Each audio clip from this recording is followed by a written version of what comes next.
किताबी नॉलेज, ये मोटिवेशन, ये सब चीजें, ये एक अलग चीज है। धरातल पे उतर के जाइएगा ना तो अलग चीज है यहाँ पर, और कभी बिहार में आके दिखेगा तो एकदम में अलग मिलेगा।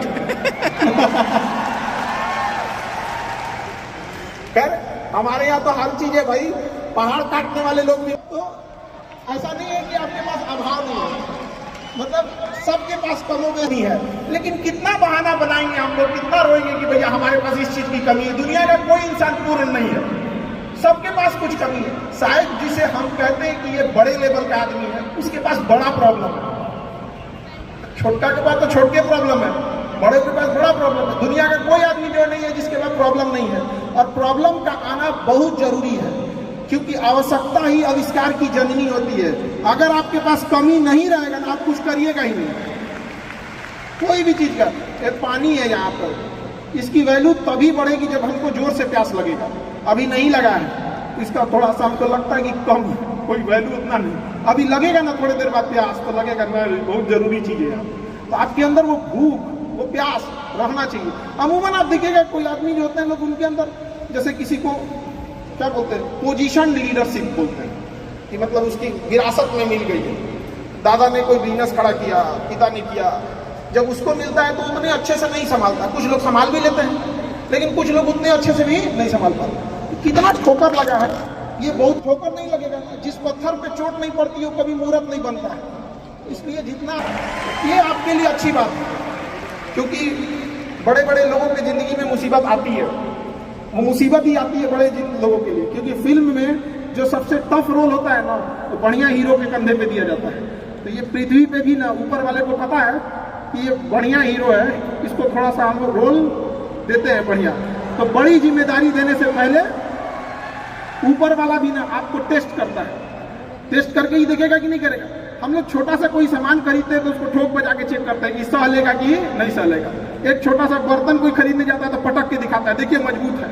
तो ऊपर वाला भी जब आपको बहुत बड़ा जिम्मेदारी देने वाला होता है ना, तो पहले सोचता है कि इसका थोड़ा सा टेस्ट कर ले।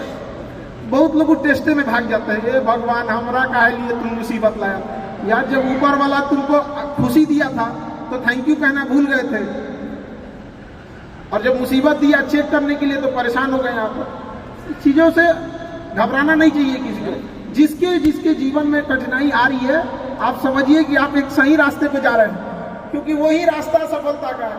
और अगर आपके जीवन में कठिनाई नहीं आ रही है, आप गलत रास्ते पे हैं, क्योंकि सफलता का रास्ता बहुत कठिन होता है। चाहे कहीं से उठा के देख लीजिए आप, कोई कह सकता है कि इसमें आप में किसी को कठिनाई नहीं है, कोई भी कह सकता है, कभी नहीं कह सकता है आप। इतने लोग में से कोई, सबके जीवन में आएगी कठिनाइयां।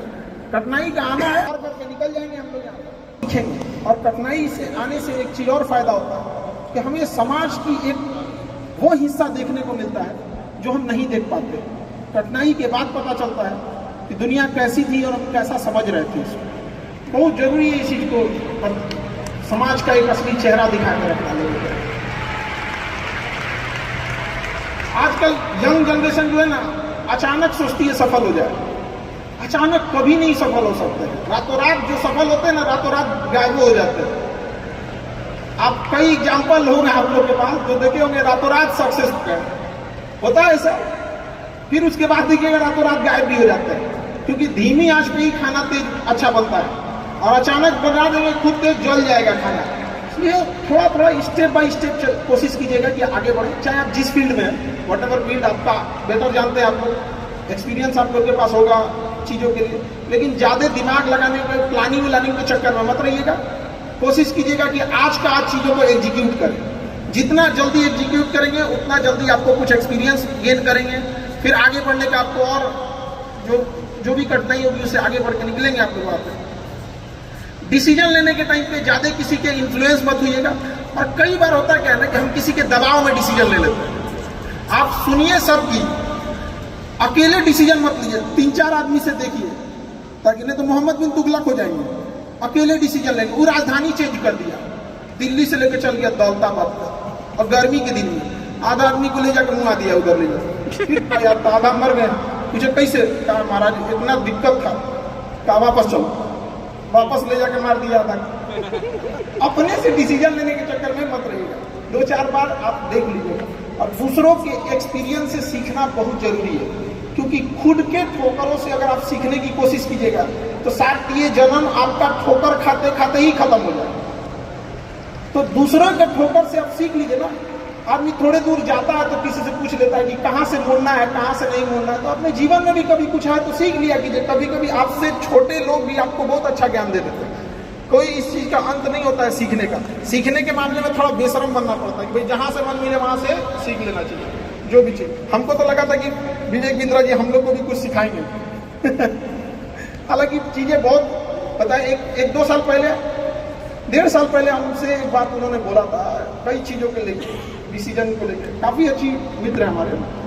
तो उन्होंने कहा कि इक्विटी जो है वो काफी इंपॉर्टेंट चीज होती है। कई बार ऐसे डिसीजन लेने में, हम लोग एक टीचर है, उतना बिजनेस के बारे में हार्डकोर उतना आइडिया नहीं था, टीचिंग के मामले में ज्यादा था।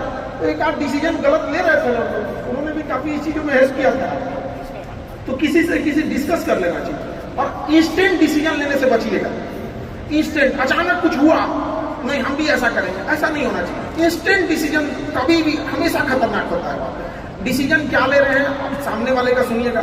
कई बार ऐसा होता है लोग डिस्कशन के नाम पे अपनी बतिया ठोक देते हैं। 4 आदमी के बीच में बैठेंगे और कहेंगे हम ऐसा सोच रहे हैं। ऐसा कभी मत कीजिएगा, पहले उनकी सुन लीजिएगा कि वो लोग क्या बोल रहे हैं। क्योंकि जब आप किसी बड़े लेवल पे होते हैं ना, आप कहेंगे कि हम ऐसा सोच रहे हैं तो आपके नीचे वाले लोग भी ना आप ही की बात में हम यहाँ मिला देते हैं। तो बेटर है पहले उनके अपना बोलने से पहले उनकी बातें सुन लीजिए कि वो क्या कहना चाह रहे हैं, तभी जाके किसी डिसीजन पे पहुंचे। इंस्टेंट डिसीजन चीजों से बचिएगा। और अभी डिजिटल इंडिया आ गया, सब